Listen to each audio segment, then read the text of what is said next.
નમસ્કાર વિદ્યાર્થી મિત્રો, જય સ્વામિનારાયણ.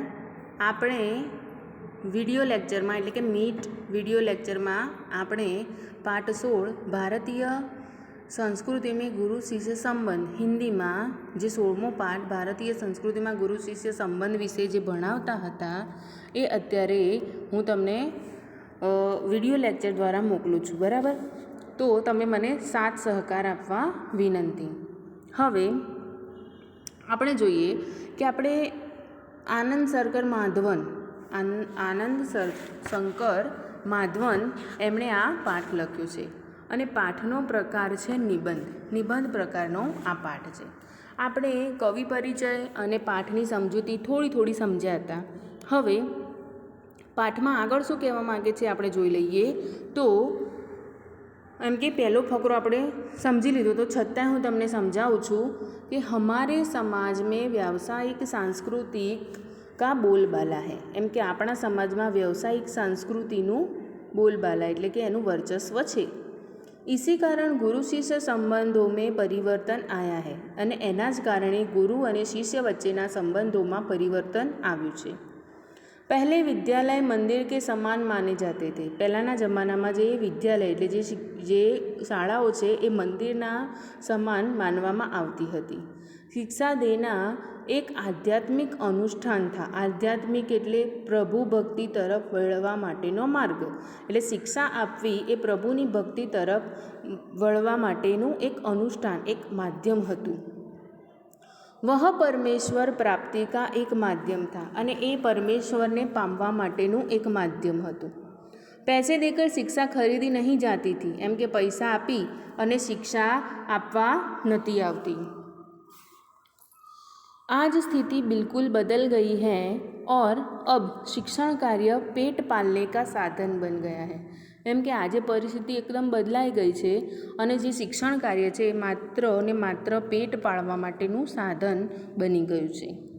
એટલે કે આજીવિકા, પોતાનું ગુજરાન ચલાવવા માટે શિક્ષા આપવી એક માધ્યમ બની ગયું છે. जिसे भारतीय संस्कृति कहा जाना चाहिए वह आज भारतीय मानसिक क्षितिज में क्रियाशील नहीं है. એમ કે જેને ભારતીય સંસ્કૃતિ કહેવું જોઈએ એ આજે ભારતીય માનસિક સ્થિતિમાં ક્રિયાશીલ એટલે કે કાર્યરત નથી. आज एक प्रकार की अव्यवस्थित व्यावसायिक संस्कृति व्याप्त है. એમ કે આજે એક પ્રકારની અવ્યવસ્થિત વ્યાવસાયિક સંસ્કૃતિ છે એ વ્યાપેલી છે. जिसकी जड़ शायद यूरोप में है અને જેના મૂળ કદાચ યુરોપમાં છે. भारतीयों के सार्वजनिक व्यवहार में गुरु शिष्य संबंध का भी तदनुरूप परिवर्तन हो गया है. એમ કે ભારતીય સાર્વજનિક વ્યવહારમાં પણ ગુરુ શિષ્ય સંબંધનું એમ કે પરિવર્તન થઈ ગયું છે. ગુરુ શિષ્ય વચ્ચેનો જે સંબંધ છે એ બંને વચ્ચેનો સંબંધ અત્યારે બદલાઈ ગયો છે.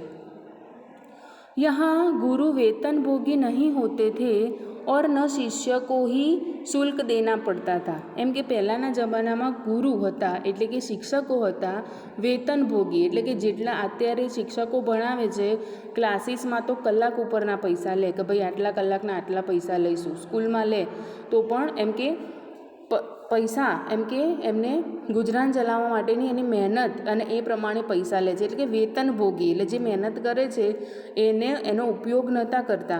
એમ કે એવું સમજતા હતા કે શિક્ષા આપવી એ અમારા માટે સેવા છે. અને નહીં શિષ્ય શુલ્ક દેના, એમ કે શિષ્ય એટલે કે વિદ્યાર્થીઓને પણ કંઈ પૈસા આપવા પડતા નહોતા. પણ અત્યારે તમે સ્કૂલમાં એડમિશન લો એટલે ડોનેશન આપો હોય તો જાય, પણ દર મહિને તમારી જે ફી આવે છે એ પણ તમારે ભરવી પડે છે શિક્ષા મેળવવા માટે. પહેલાં એ બધું હતું નહીં. पैसे देकर विद्या खरीदने की यह क्रय विक्रय पद्धति निस्संदेह उस भारतीय मिट्टी का उपज नहीं है. એમ કે પૈસા આપી અને વિદ્યા ખરીદવી એ કોઈ ભારતીય સંસ્કૃતિની માટીની ઉપજ એટલે કે માટીની પેદાશ નથી. ભારતીય સંસ્કૃતિનું આ એક માધ્યમ છે જ નહીં. शिक्षणालय एक प्रकार के आश्रम अथवा मंदिर के समान थे.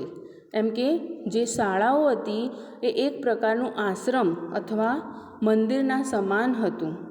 गुरु को साक्षात परमेश्वर ही समझा जाता था. एम के गुरु ने साक्षात ભગવાન જ એમ કે સમજવામાં આવતા હતા. શિષ્ય પુત્ર સે અધિક પ્રિય હોતે થે, એમ કે શિષ્ય હતા એ ગુરુને પોતાના બાળક કરતાં પણ વધારે પ્રિય હતા.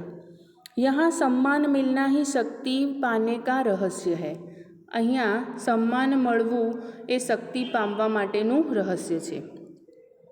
प्राचीन काल में गुरु की शिक्षा दान क्रिया उनका आध्यात्मिक अनुष्ठान भी परमेश्वर प्राप्ति उनका एक माध्यम था. એમ કે પ્રાચીન કાળમાં ગુરુની જે શિક્ષા આપવાની જે ક્રિયા હતી એ એમનું આધ્યાત્મિક અનુષ્ઠાન પણ હતું અને સાથે સાથે પરમેશ્વર પ્રાપ્તિ માટે એમનું એક માધ્યમ હતું.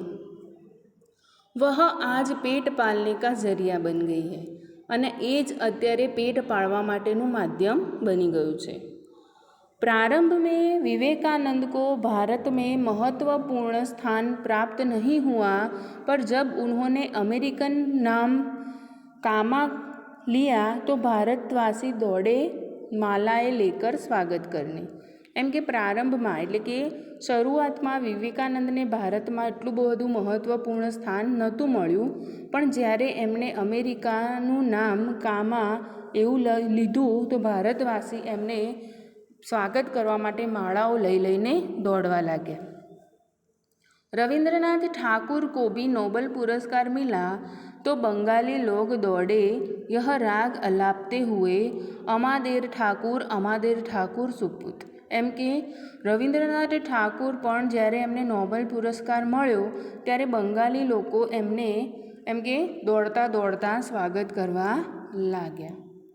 दक्षिण भारत में कुछ समय पहले तक भारतनाट्यम और कथकली को नहीं पूछता था, पर जब उसे विदेशों में मान मिलने लगा तो आश्चर्य से भारतवासी सोचने लगे और अरे हमारी संस्कृति में इतनी अपूर्व चीज़ें भी पड़ी थी क्या. એમ કે દક્ષિણ ભારતમાં પહેલાં ભરતનાટ્યમ અને કથકલીને કોઈ પૂછતું જ નહોતું, બરાબર, પણ અત્યારે જ્યારે વિદેશોમાં એને બહુ બધું માન આપવામાં આવ્યું ત્યારે આશ્ચર્ય થઈને ભારતવાસીઓ વિચારવા લાગ્યા કે આપણી સંસ્કૃતિમાં આટલી બધી અપૂર્વ વસ્તુઓ પડેલી છે શું, એમ એ પ્રશ્ન કરવા માંડ્યા. તમે જાણો છો કે આપણે ડાન્સનો એક પ્રકાર છે કથકલી અને ભરતનાટ્યમ, વર્ષોથી છે, જન્મજાત છે, પણ પહેલાં આટલો બધો પ્રચલિત હતો ના. પણ જ્યારે ફોરેન કન્ટ્રીના લોકો આપણી અહીંયા ભારતીય સંસ્કૃતિનું રિસર્ચ કરવા આવે છે ને એના આપણા જે લોક સંગીતને બધું જાણે છે ને એના દ્વારા ભરતનાટ્યમ અને કથકલી વધારે પ્રમાણમાં વિકસ્યું છે. यहाँ के लोग को अपनी खूबसूरती नहीं नज़र आती मगर पराये के सौंदर्य को देखकर मोहित हो जाते हैं. એમ કે આપણે કેવું છે ઘર કી મુલગી દાર બરાબર, એમ કે ઘરે બહુ સ્વાદિષ્ટ ખાવાનું બનાવ્યું હોય પણ બાજુવાળાએ કંઈક અલગ બનાવ્યું હોય તો આપણે શું કહીએ કે ના ભાઈ આપણા કરતાં એ ધી બેસ્ટ, એ વધારે સારું ખાય છે. પણ અહીંયા કેવું છે આપણે પોતાની જાતની એમ કે ખૂબસૂરતી આપણને નજરમાં નથી આવતી, પણ જ્યારે બીજા લોકો એ સૌંદર્ય દેખી અને મોહિત થઈ જાય છે ત્યારે આપણે એમના પર મોહિત થઈ જઈએ છીએ. जिस देश में ज्ञान पाने के लिए मैक्स मूलर ने जीवन भर प्रार्थना की, उस देश के निवासी आज जर्मनी और विलायत जाना स्वर्ग जाने जैसा अनुभव करते हैं. એમ કે જે દેશમાં ભણવા માટે મેક્સ મૂલરે આજીવન પ્રાર્થના કરી એ દેશના લોકો અત્યારે જર્મની અને વિલાયત જવા માટે જાણે પોતે સ્વર્ગ જતા હોય એવો અનુભવ કરે છે. તમને ખબર હોય તો આપણી સંસ્કૃતિને જાણવા માટે ફોરેન કન્ટ્રીના લોકો દોડતા ચાલ્યા આવે છે, જ્યારે આપણે એનું સન્માન કરતા નથી. આપણે વિદેશોના જે પહેલાંના જમાનામાં નાતાલ ને ક્રિસમસ તો વર્ષોથી ચાલ્યા આવે છે, પણ કોણ મનાવતું હતું? નાતાલ અને ક્રિસમસ એ આપણા તહેવારો નથી, એ ક્રિશ્ચનોના છે અને ફોરેન કન્ટ્રીના છે. એ લોકોનું જોઈને આપણે અત્યારે બધું અપનાવીએ છીએ. આગળ, ऐसे लोगों को प्राचीन गुरु शिष्य संबंध की महिमा सुनाना गधे को गणित सिखाने जैसा व्यर्थ प्रयास ही हो सकता है. એમ કે એવા લોકોને પ્રાચીન ગુરુ શિષ્ય સંબંધનો મહિમા એટલે કે એનું વર્ણન કરવું જાણે કે ગધેડાને ગણિત શીખવાડીએ એટલું વ્યર્થ પ્રયાસ એટલે કે વ્યર્થ વાત હોય એવું લાગે છે. एक बार सुप्रसिद्ध भारतीय पहलवान गामा मुंबई आए. એમ કે એક દિવસ सुप्रसिद्ध भारतीय पहलवान गामा मुंबई आया। उन्होंने विश्व के सारे पहलवानों को कुश्ती में चैलेंज दिया। एमने विश्वना बधा ज पहलवानों ने एम के चैलेंज आपी दीधुं कुश्ती लड़वा माटे। अखबारों में यह समाचार प्रकाशित होते ही एक पारसी पत्रकार ने उत्सुकतावश उनके निकट पहुंचकर उनसे पूछा, साहब, विश्व के किसी भी पहलवान से लड़ने के लिए आप तैयार हैं तो आप अपने अमुक शिष्य से ही लड़कर विजय प्राप्त करके दिखाओ। एम के अखबारों में एटले के न्यूज़पेपर में समाचार पत्र में आ बात प्रचलित थई गई कि गामा पहलवान कुश्ती लड़वा माटे बधाने चैलेंज आपे छे। तो एना उपरथी एक पारसी पत्रकारे एमने उत्सुकतापूर्वक एटले के एम चिंतापूर्वक एम कंईक जाणवा माटे एमने पूछ्युं एनी नजीक जईने एम के साहेब, तमे विश्वना कोई बी पहलवान साथे लड़ो छो तो एना करता कि तमारा कोई शिष्य साथे लड़ी अने एना पर विजय प्राप्त करीने तमे अमने बताओ। गामा आजकल के शिक्षाक्रम में रंगे नहीं थे। एम के गामा हता ए आजकालनु जे शिक्षा प्रणाली छे एमां रंगायेला नहोता, इसलिए उन्हें इन शब्दों ने हैरान कर दिया अने एटला माटे ज एमने आ जे शब्दों हता एणे हैरान करी मूक्या। आंखें फाड़कर उस पत्रकार का चेहरा ताकते ही रह गए। एम के आंखों फाड़ी फाड़ीने ए पत्रकारनो मोढुं हतुं ए जोता ज रही गया। बाद में धीरे से कहा, भाई साहब, मैं हिंदुस्तानी हूँ। पछी एमने धीरे थी कहूँ कि भाई साहेब, हूँ हिंदुस्तानी छूँ। हमारा अपना एक निजी रहन सहन है। एम के अमारू पोतानु एक अंगत रहनी कहनी छे। शायद इससे आप परिचित नहीं हैं। एम के कदाच तमे एनाथी जाणकार नहीं।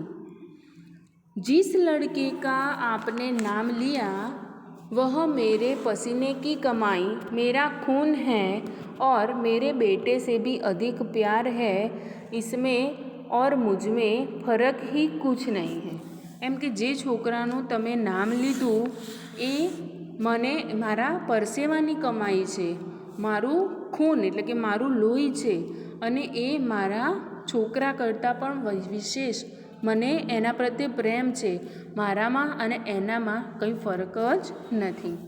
विद्यार्थी मित्रों, टूंकमां आ पाठमां एवुं कहेवा मांगे छे कि आपणी भारतीय संस्कृति ए धी बेस्ट छे। धी बेस्ट एटले केम के विदेशोना लोको आपणी भारतीय संस्कृतिने जाणवा माटे आटला आकुल व्याकुल होय तो आपणे आपणी संस्कृतिने केम ना अपनावीए।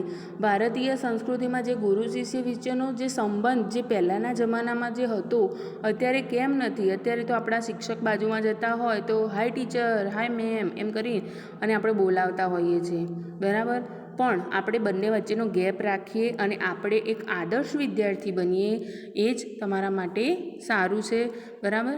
हवे आगळनो पाठ आपणे आगळना लेक्चरमां भणीशुं। अस्तु। जय स्वामीनारायण।